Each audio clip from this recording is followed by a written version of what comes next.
Okay.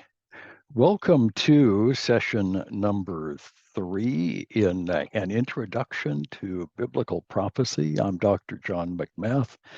I'm joined by my friends in Italy and the Philippines. Have I got anybody from the Philippines today? Well, I know you're all from the Philippines, but that we don't have not Don or any of the others today. So we're on a link from the U.S. to Italy today, and today we'll be getting into the book of Daniel. Daniel is a very, very important book for understanding biblical prophecy. It's a key that unlocks the overall plan of prophecy. Uh, there's an awful lot of prophecy in the Old Testament. Roughly 1/3 of the Old Testament was prophetic when it was written, in the sense that it was predicting some future event. Some of those events were close, like a locust plague or an Assyrian invasion. Some of those prophecies were longer range, reaching out to the first coming of Christ. And some of those prophecies were very long range, looking out toward the end of history. Now, one of the great arguments amongst scholars over the prophetic literature is whether the end of prophecy has primarily to do with the first coming of Christ and the beginning of the church, or whether the end of prophecy goes all the way to the eternal state. This is the argument essentially between what I have called the medieval or Reformed tradition and the dispensational tradition. I've chosen the dispensational position because it makes better sense of the Bible for me. But you're going to find both sides of this argument. So I'm going to lay out both sides and give you the best possible understanding on both sides of the argument. And really, this is something that individuals should think about and choose about. You should really know why you believe what you believe. And I'll give you my best shot, but I'll also try to give you the Reformed or medieval eschatology its best shot, because I think they have some arguments. I don't think they're great arguments, but I think they've got legitimate arguments that can be made. So let's see here. See if I can begin sharing a screen. We're going to start out talking about Daniel. So here we go. Is this the one I want? Oops. Oh, this is coming very slowly. No, that's not the one I want. It's not what I want to do. Sorry about that. Let's try this again.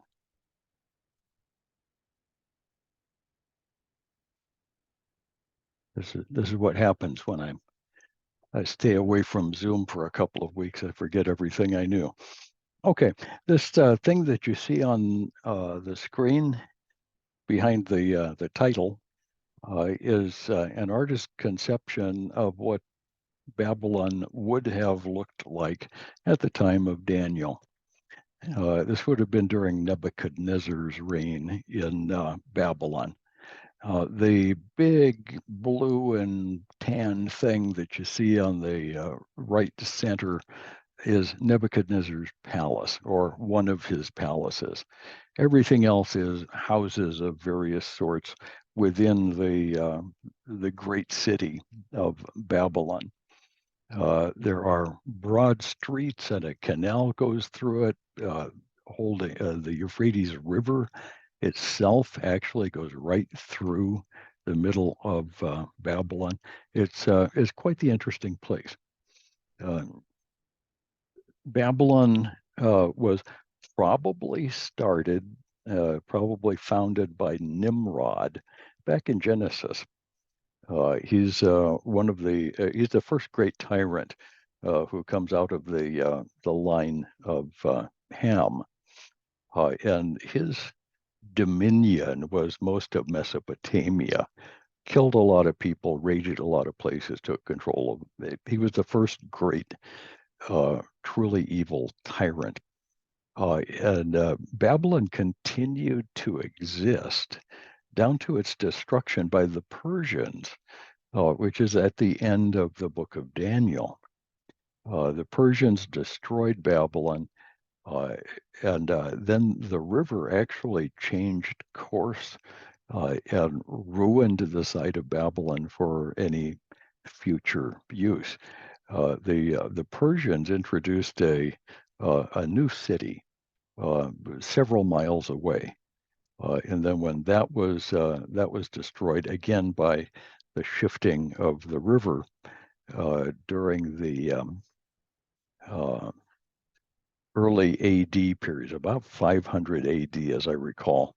The Persian capital was destroyed, and the Muslims built the capital Baghdad, which still exists to this day. But I imagine one of these days Baghdad will also be ruined by the moving river. Mesopotamia is a broad floodplain. It routinely floods there. When the river overflows its banks, or both rivers do, both Tigris and Euphrates at the same time, it can be bad. And the water comes from up in the hills in Turkey and Armenia and Azerbaijan, the Caucasus region in the north. And there's nothing anybody in Mesopotamia can do to really control that. Daniel comes into Babylon at the beginning of Nebuchadnezzar's reign. Nebuchadnezzar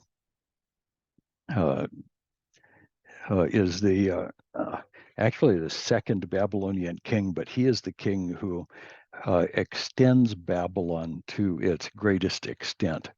In 612 through 609, Nebuchadnezzar's father destroyed the Assyrian Empire, actually defeated the army, and then finally destroyed the city of Nineveh, modern Mosul in Iraq. Nebuchadnezzar then inherited the throne and began expanding rapidly. Nebuchadnezzar had the ambition of doing something better with the empire than the Assyrians had done. The Assyrians never really put together an empire as such. There was no government. The Assyrian army would ride down the roads and stop at every city they came to and simply demand all the wealth.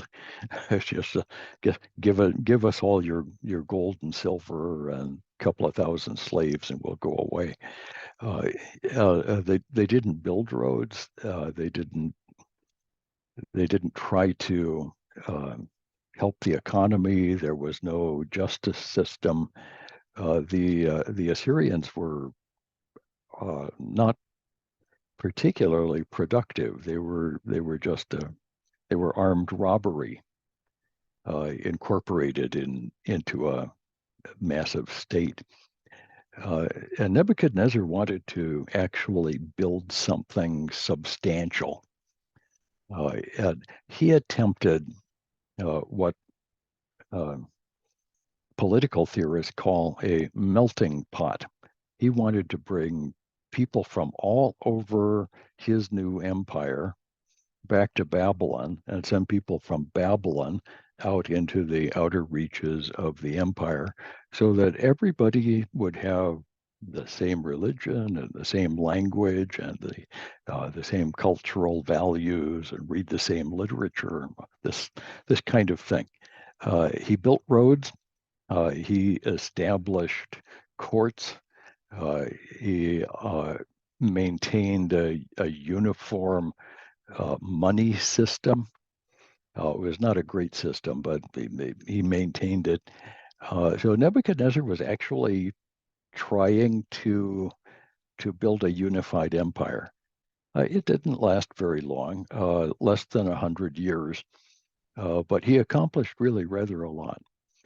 Daniel was a highborn Jewish boy. He was born of the royal blood. And he came to Babylon in about 606 BC with the first deportation from Jerusalem. 3 times Nebuchadnezzar had to come to Jerusalem, put down a revolt, and deal with the people. The first time in 606, he took away young men of the ruling class, the royal family, and others with noble blood, the young noblemen. It was probably not a large number of people. Nebuchadnezzar's idea was that these young men would go back to Babylon. They'd get a Babylonian education. They'd learn the greatness of Babylonian culture. They would learn about Babylonian religion, and then go back to their original city where they could teach Babylonian values. That's not a bad idea. It wasn't going to work with the Jewish boys, but it's not a bad idea. The second deportation was quite a bit more violent. This happened at 597. This is the time that Ezekiel is deported to Babylon. And Ezekiel has a ministry amongst the middle class folks, people with skills, craftsmen of various sorts, people who had skills that were valuable to the Babylonians, and who were productive. These people were taken to Babylon. They began contributing to the Babylonian economy there in Mesopotamia. And this was the largest of the deportations. There was a lot of people from Jerusalem and from Judea who were taken at this time. The people who were left over were the lower classes, the workmen, peasants, farmers, who had no particular skills. And the third of the prophets of this period is Jeremiah, and he stayed behind with the lower classes in Jerusalem and had a ministry to those folks before the final destruction of Jerusalem, again by Nebuchadnezzar, in 586 BC. So we've got this 20-year period of 3 incursions by Nebuchadnezzar. And this was because the Jews were a pain in the neck. They always were. This is going to be true all the way through the rest of their history. They'll always be rebelling against whatever tyrant decides to come in and try to take control of the place. So Daniel shows up there. His name means God is the judge, or God's judge, something like that. Perhaps God's judgment. A very interesting name, and you wonder who names their son God's judge, but that's his name. Daniel prophesied from about 603 BC, according to the book of Daniel itself, down to about 535 BC, through the entire Babylonian kingdom period and on into the Persian period. He was evidently a ruler over Babylon under Nebuchadnezzar during the siege and destruction of Jerusalem. and he was able to win a lot of privileges for the captive. So there is a parallel between Daniel and Joseph. They were both strangers in a strange land who rose to prominence in spite of many difficulties and were able to be helpful to their people. So we've got a bit of a parallel between Daniel and Joseph, including the interpretation of dreams. Just as Daniel interpreted dreams for Pharaoh, or Joseph interpreted dreams for Pharaoh, Daniel interprets dreams for Nebuchadnezzar. Those similarities don't suggest to serious scholars that this is the same story told a separate way. And it's not a coincidence either. Uh, God has a way of putting his people into key positions when he needs to. And both Joseph and Daniel are examples of that. It doesn't happen all the time. Matter of fact, it's rare. But God can raise up his own people to very important positions when that's part of his plan. Okay, critical scholars, that is people who study the Bible but aren't Christians. And I've always wondered why people who aren't Christians would be interested in studying the Bible. I rarely read their work because they simply don't know what they're talking about. Literally, they don't know what they're talking about, and it's kind of a pain. But these scholars have a lot of influence in the academic world, and we have to at least make a note of them as we're going past. I'm not going to give you a bunch of names. There's a whole bunch of them. But critical scholars beginning roughly 200 years ago have dismissed the idea that Daniel could have written this book. Okay, if there ever was a Daniel, and he lived during the time of the Babylonian captivity, he could not possibly have written the book because of the detailed knowledge of historical events for the roughly 500 years after the lifetime of Daniel. How could anybody possibly know what's going to happen in the future, and especially with so much specificity? So most of the critical scholars attribute the book to some anonymous author who wrote it around 200 years before Christ. At which time maybe he was guessing the rest of the stuff that he didn't already know. I, generally speaking, I don't find that kind of work helpful. I prefer people who begin with the presupposition that God is in his heaven and can predict the end from the beginning if he would like to. He doesn't give us the end from the beginning about everything, but when he does, that's his right. And God knows what's coming because he planned it. He's working together in all things. Okay, he's working all things for the good of those who are called according to his purpose. And so he's got a purpose and he's working out this purpose. And it's not reasonable to think either that God doesn't know or that God doesn't communicate. Therefore, when we're looking at biblical prophecy, at least parts of it are clearly a future orientation. So an awful lot of what we see in the book of Daniel is aimed at the 500 years from the time of Daniel down to the time of Christ. But Daniel actually goes quite a bit beyond that. He ends up doing work that takes us down to the beginning of the eternal state. He looks through the entire panorama of history all the way down to the end.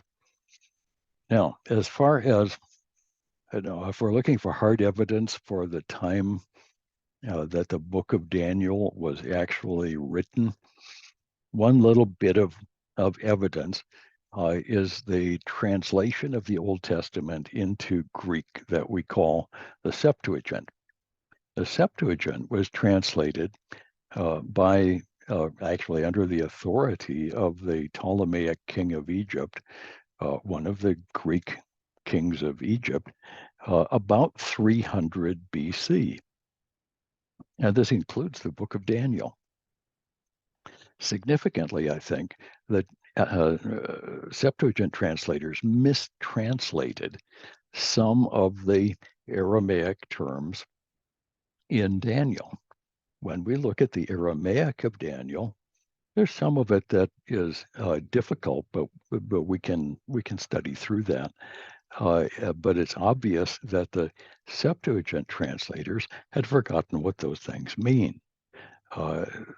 The language was already old-fashioned by the time of the Septuagint.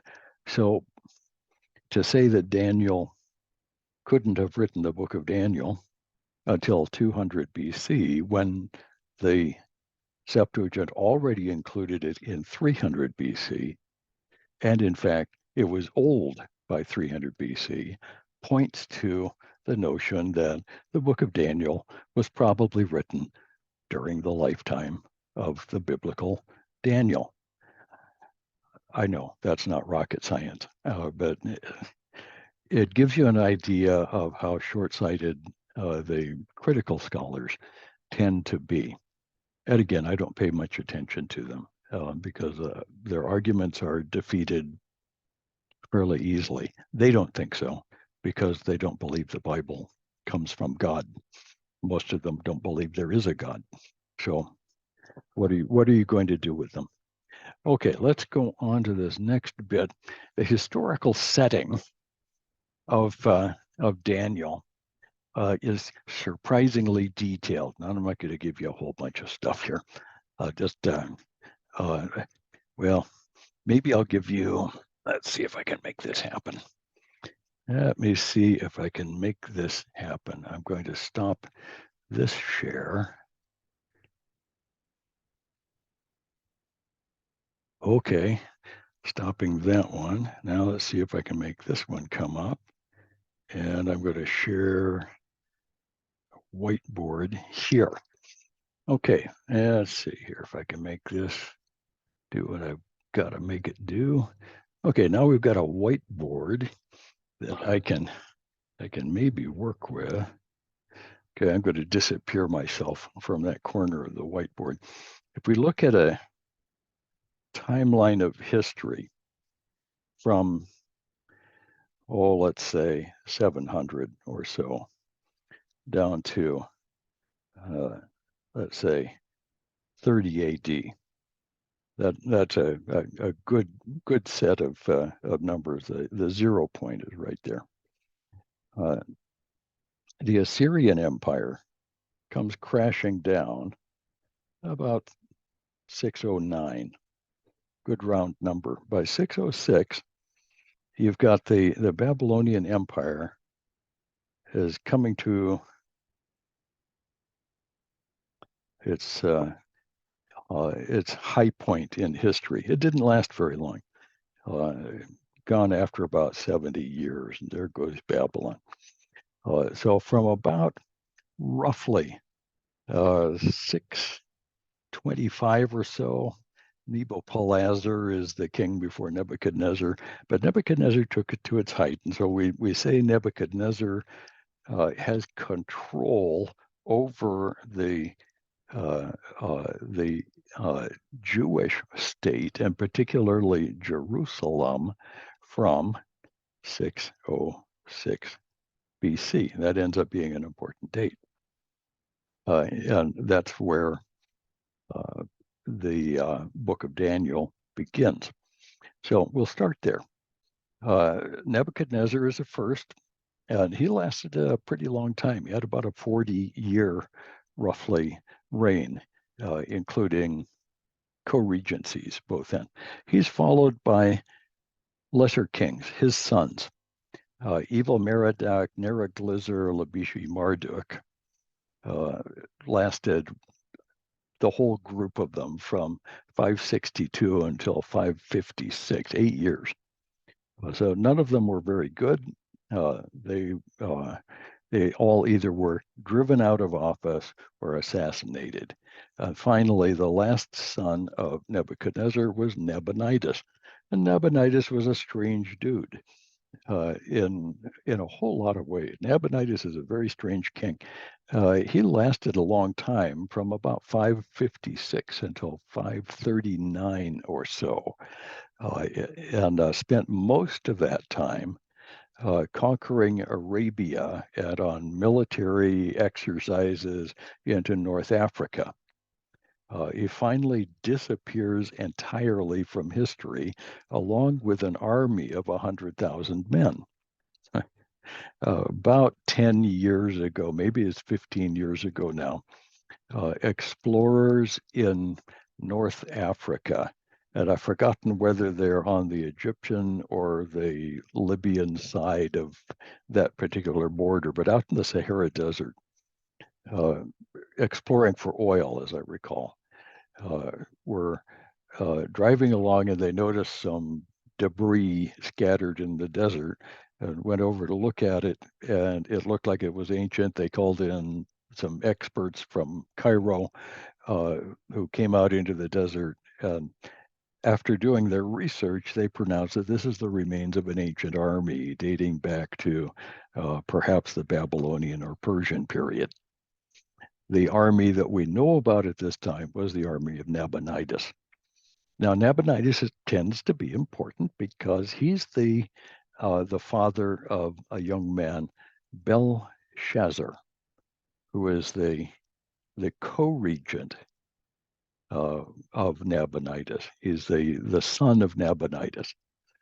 That makes Nabonidus the first in the kingdom. Belshazzar is number two.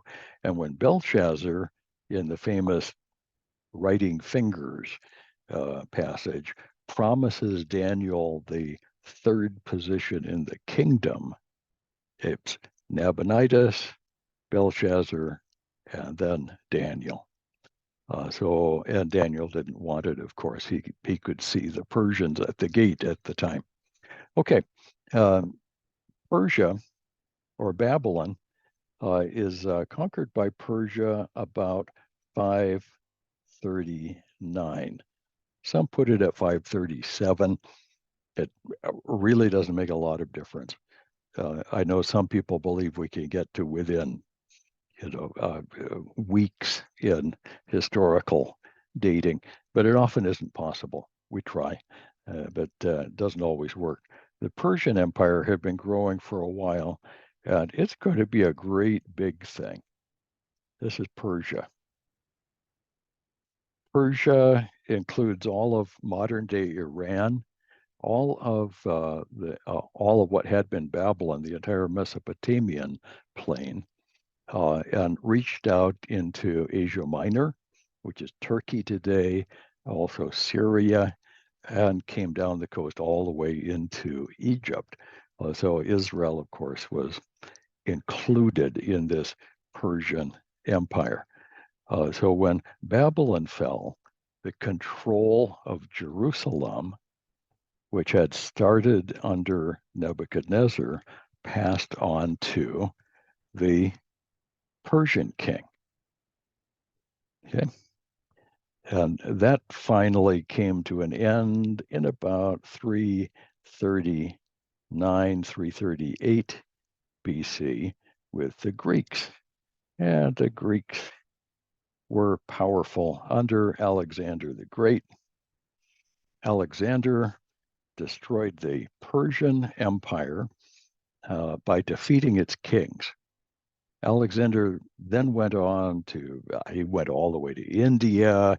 He came back, he went to Egypt, he conquered big parts of North Africa. He was a famous guy, finally came back, and in Babylon, he got sick and died in about 329 BC. So over about a 10-year period, Alexander conquered the world, and then he died, and he left his Greek sort of empire to his four generals. It really wasn't Alexander's plan to leave anything to anybody. He was going to be the king forever. But he died, and his four generals cut the thing up. And the two that are important for us, that matter to us, are the Seleucid kings, who are going to be in Egypt. Oh, no, the Seleucids are going to be in Syria, which includes Israel, and then the Ptolemies will be in Egypt. So Seleucids, Ptolemies, king of the north and the king of the south. That's how Daniel speaks of these. And then we have the Romans. The Romans show up about, they actually had been around from about 450 or so BC. There was a Roman government and a development of the Roman Republic from about 450 BC. So they're parallel with the Greeks. And the Greeks and the Romans interchanged lots of culture, linguistic things, and they interacted a lot. But the Romans eventually got powerful. So Rome takes over. So the key thing, 339, is when Alexander took over the control of Jerusalem. If we ask about the same thing for Rome, the Romans took over around 167 BC and continued to be in power in Jerusalem at the time of Christ. So here we are at the time of Christ, and the Romans are in charge of Jerusalem. Okay, that's going to be important. And as we go further along, I want to expand this a bit farther. I want to expand this particular timeline out quite a bit further, but I'll explain why when we get further along. We may not get that far today. We'll see if we can.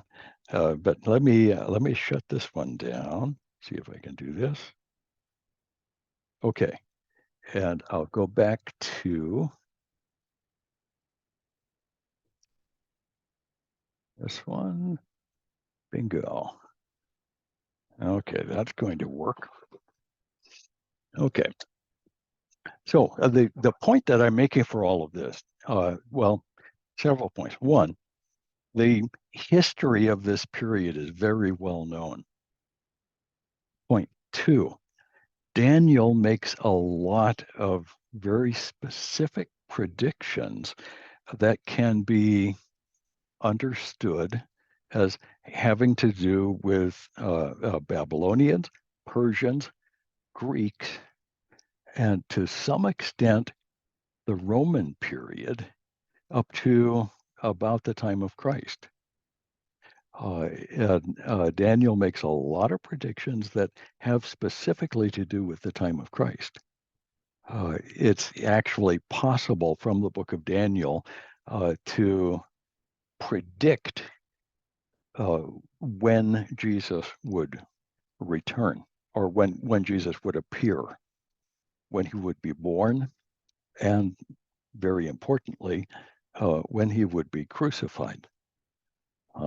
Daniel provides detailed analysis for the period roughly 450 BC down to the time of Christ, what is often called the Hasmonean period in Israel, while Israel was under the control of Persians, then Greeks, and then Romans. There's a great deal of very specific prediction. Chapter 11 of Daniel is notorious for this. There's so much specific, detailed prediction that the critics just refuse to accept it. It cannot possibly be true because, well, just because there isn't a God and nobody can predict the future. But that's exactly what we've got going on there. Very specific, very precise predictions about the future, which were literally fulfilled, and concerning which most of us don't care. Who really cares about the Battle of Marathon? It's interesting, and there it is. But why? But Daniel predicts those things. He predicts the Persian powers and the Greco-Persian War. He predicts events in that time period. He predicts Alexander the Great and the death of Alexander and the four generals and the Seleucid and Ptolemaic wars and the diplomatic interactions. He predicts all of this, all the way down to the end of that Greek period with a Seleucid king called Antiochus Epiphanes, who was a really, really, truly awful person. And Antiochus Epiphanes died about 167 BC. And the Romans, just by default, took over control of Palestine, the area of Jerusalem, from that time on. The scholars who hold to a more or less medieval position in eschatology believe that all of Daniel can be understood as fulfilled at this Hasmonean period. When we come down to the birth and the crucifixion of Christ, that is the entire prophecy of Daniel, and there is no future fulfillment. Those of us who are futurists and literalists look at Daniel and see that it's very difficult to literally take Daniel and come to the conclusion that Daniel has not predicted anything of the future. As we work into this, I'm going to show you how both of those work out, and we'll spend some time with it. We need to talk about the phrase, the time of the Gentiles. I believe that the purpose of the book of Daniel is to provide an outline of the time of the Gentiles. And this is the period from the first deportation, which happens in 606 BC, all the way to the end of the tribulation period. Now, why do I say that? Because I believe that Daniel's theme is simply that God is sovereign over the history of nations.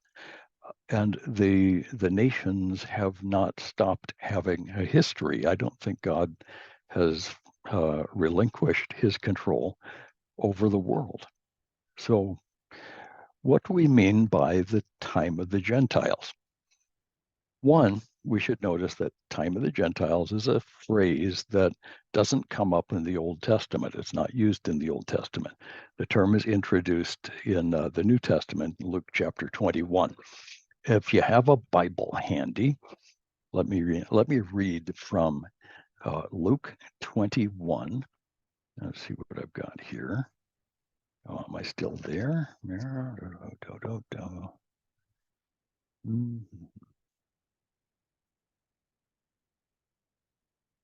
All right, there I am.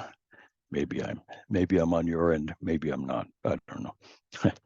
let me read from about verse 20 of Luke chapter 21. Luke 21 is the Lucan version of the Olivet Discourse. In Matthew 24, we get a prediction of the future. Luke is the parallel to that. And there are some interesting distinctions. Most of it is very similar, but there are some interesting distinctions. which is interesting. Jesus may have done this same sermon several different times. It's often hard to know. But listen to what Jesus says. He says, when you see Jerusalem surrounded by armies, then know that its desolation has come near. Okay, what's he talking about? In roughly 30 AD, Jesus was on the Temple Mount area. He was looking at the courts of Herod's temple, the second temple. And he had already predicted that not one stone is going to be left sitting on another. This great house will be destroyed. And the disciples were aghast at that. They thought that was a terrible thing. But Jesus went on. He said, "This is really going to happen." He said, "When you see the city surrounded by armies, know that its desolation has come near. And then those who are in Judea should flee to the mountains, and let those who are inside the city depart. Let not those who are out in the country come in, for these are days of vengeance to fulfill what is written. Alas, for women who are pregnant, those who are nursing in those days. For there will be great distress upon the earth and wrath against this people. They will fall by the edge of the sword and be led captive among all nations." Okay, now up to there, what Jesus is predicting can easily be fulfilled in the Roman siege and destruction of Jerusalem and the temple in 70 AD. Okay, so that's a long time ago. That's almost 2,000 years ago. And to this day, there has been no temple on the Temple Mount. Okay, so what does Jesus say next? Jerusalem, this is the second part of verse 24. Jerusalem will be trampled underfoot by the Gentiles until the times of the Gentiles are fulfilled. So, what's the characteristic of the times of the Gentiles? The trampling of Jerusalem, and particularly of the Temple Mount. So we know that the trampling of Jerusalem is the focus. So when does the time of the Gentiles begin?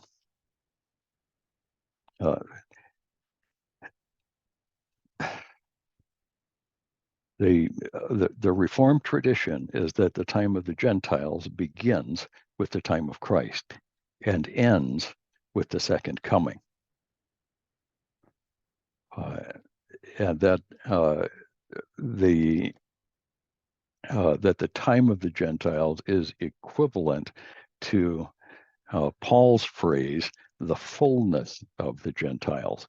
Paul says that this gospel will be preached to the ends of the earth until the fullness of the Gentiles comes in.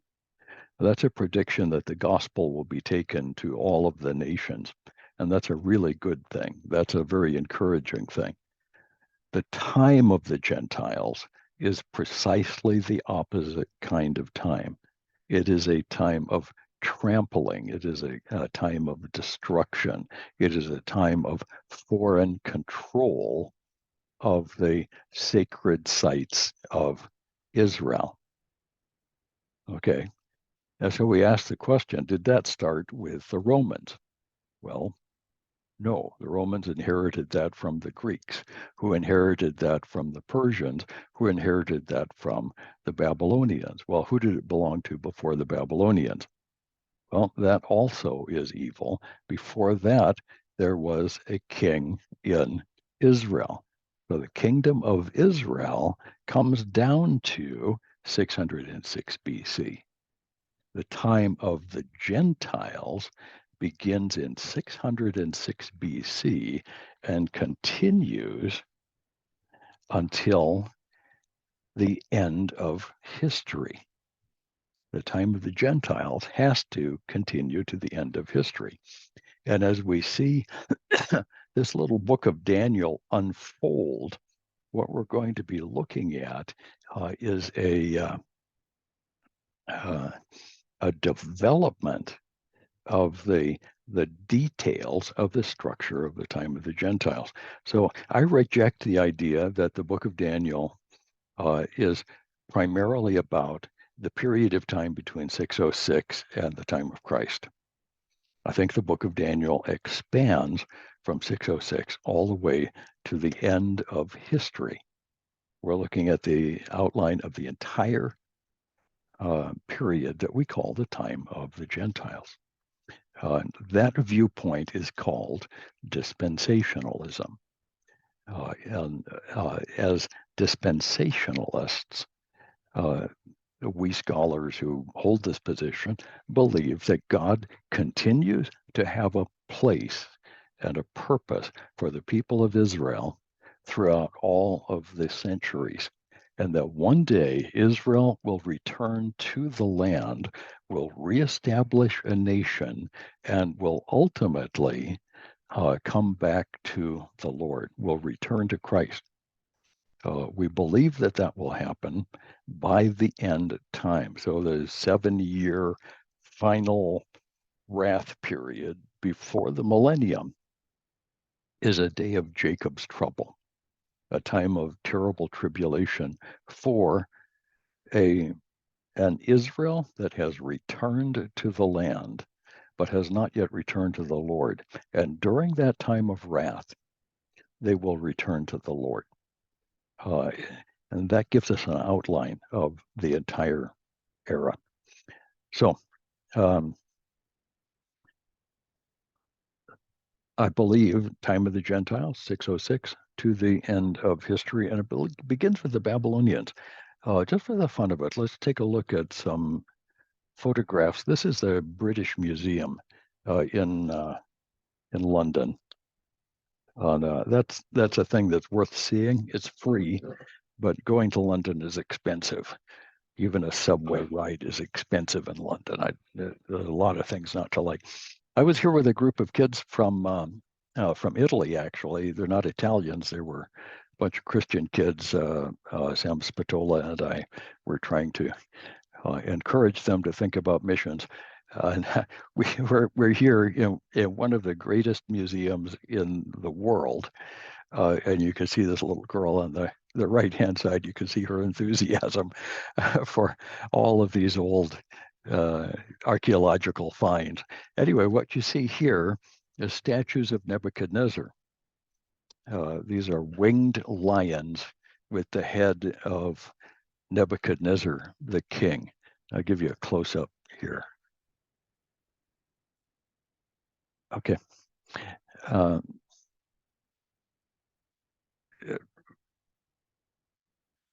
You're still in that one. Okay, well, it doesn't want to go. Then I'll have to I'm going to stop a share and try to get a share. Hi there. Donna is telling me that my share screen isn't sharing. So I'm going to see if I can make it do that. Now let's try. Okay. There, yeah, I know, Donna. Here, I'm glad when somebody tells me that helps. This is a statue of Nebuchadnezzar. This picture, here's all the bored college kids, and you can see the size of these statues. These are very common at the time of Nebuchadnezzar. We see them also in the Persian era, but they're different. Same, only different. And here we see Nebuchadnezzar up close, and he's a winged lion, just a great big lion. Here we see him off to one side. He's just this gigantic stone lion. This is called the Ishtar Gate. It's the entrance to Nebuchadnezzar's palace. And this is found in Berlin. When you go to Berlin, the Museum Island is worth stopping at. Absolutely a place to stop and take a look. The Germans didn't take photographs of the Ishtar Gate and then rebuild it in Berlin. They literally dismantled the Ishtar Gate. These are the original bricks from Babylon, the actual bricks from the Ishtar Gate. And look at all of these are mythical animals, unicorns and two-headed beasts and all kinds of interesting beasts wandering around as though perhaps this is something Daniel routinely walked past on his way in and out of Nebuchadnezzar's palace. This is the facade behind the throne of Nebuchadnezzar. And you'll see on the bottom a series of lions. So there's the animal world. You'll see a bunch of swamp type trees, then palm trees in the middle. Nebuchadnezzar's throne would have been at the level of the trees. And again, the dream of Nebuchadnezzar, as we see it later, is going to be reflected in this mosaic. And it's a mosaic built of bricks. Quite the amazing thing. Here's a longer view, shows you the whole thing, and then the gate and the throne room facade all in one place. The records of Nebuchadnezzar are written like this. This is cuneiform, just a pointed stick poked into mud. Sometimes it's carved on stone like this. This is the Hammurabi stele. The common law in Babylon goes all the way back to almost 2000 BC and Hammurabi. And here you have Babylonian king Hammurabi getting the law from one of the gods, and I've forgotten which one it is. I believe it's Marduk. A Babylonian goddess, this is Ishtar. And here we have a Babylonian god, this is Marduk. And some more of the stories. And this is all Babylonian stuff. We have currently in the various museums around the world and in Baghdad, some 250,000 clay tablets in cuneiform. The vast majority of these have never been studied. There's just too many. And what we do know gives us an awful lot of background. There's a lot of detail about who these people were and what they were up to. Okay, let me see if I can make this go away. I will end that one. And we'll go back to, this gets complicated. Try to keep clear what goes where, who's on first and what's on second. Okay, there it is, it's coming up. Let's go on. And look at the general outline of the book of Daniel. It's divided very easily into two sections. The first 6 chapters are the what I call the personal victories of Daniel. Daniel comes to Babylon. He subsists on salad and water. He becomes a favorite at court. In chapter 2, he interprets a dream. Chapter 3, the young men in the fiery furnace. Chapter 4 and on. And we start seeing Daniel becoming more and more important to Nebuchadnezzar. By chapter 6, we've got a new king, Belshazzar, and the fall of Babylon. Then in chapters 7 through 12, we see a sequence of the prophetic visions of Daniel. And these prophetic visions give us a very detailed look at the future. One of the most important things that I'm going to try to develop for you here in this series of lessons is a relationship between Daniel's prophetic visions and the New Testament fulfillment. So Matthew 24, Luke 21, and the book of Revelation. I call this course, when I teach this in college, I call it Daniel and Revelation. because the two ought to be thought of in parallel. They're both teaching the same general structure. The book of Revelation is going to focus on those climactic end time events. Daniel lays out the structure for those things. In chapter 2 and then in chapter 7 and 8, Daniel has visions about a fourfold Gentile structure for history. And we'll begin looking at that chapter 2 statue dream when we come back next week. So I'm going to shut it down for now. I want to get out of the share screen here so I can say hi and unmute everybody. But next week we're going to come back and I want to look specifically at the details of the chapter 2 dream. So non-Christian interpreters routinely say that chapter 2 and chapter 7 have no relationship. In chapter 2, we've got a fourfold statue followed by 10, followed by a crushing by a great stone and the beginning of eternity.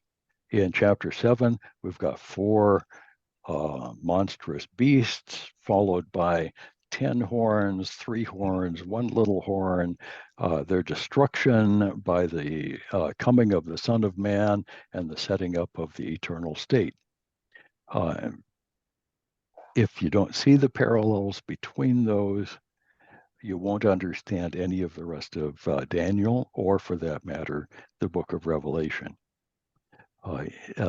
Many interpreters would prefer that we not understand that structure. So I'm going to lay it out, and we'll try to make it clear next Wednesday. And maybe I'll even have some notes for chapter 2. I don't know. I've been working on that. But every time I put together something I think is good, I end up changing it. So I don't have notes yet, but I eventually, I hope that I will. So bye-bye, everybody. And we'll see you all next week. Love you all. Oh, I see Dawn there. Are you back in the Philippines, my friend? Oh, look at you. Wonderful, wonderful. Okay, we'll see you all. Good to see you. This is always a high point of my week. Okay. God bless, guys. Bye bye. Ciao, ciao.